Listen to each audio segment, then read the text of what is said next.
Mite. Mite adalah cerita yang berasal dari rakyat di suatu daerah tertentu.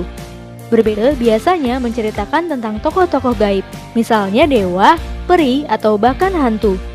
Contoh mite adalah cerita tentang Nyi Roro Kidul dari Yogyakarta. Legenda.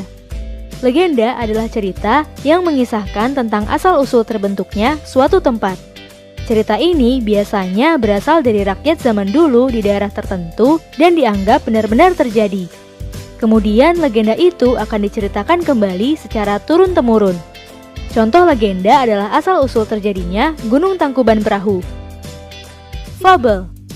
Fabel adalah cerita tentang kehidupan binatang, tapi dunianya sama dengan dunia manusia. Dalam dongeng fabel, binatang-binatang yang menjadi tokoh digambarkan berperilaku seperti manusia.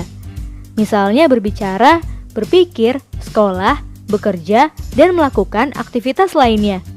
Contoh fabel adalah cerita tentang kura-kura dan kelinci.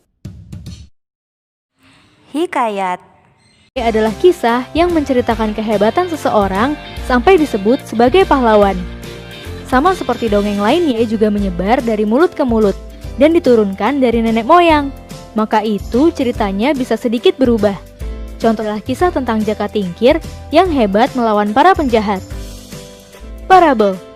Parabel adalah cerita yang mengandung nilai-nilai pendidikan, baik itu pendidikan agama, moral, atau pendidikan lainnya.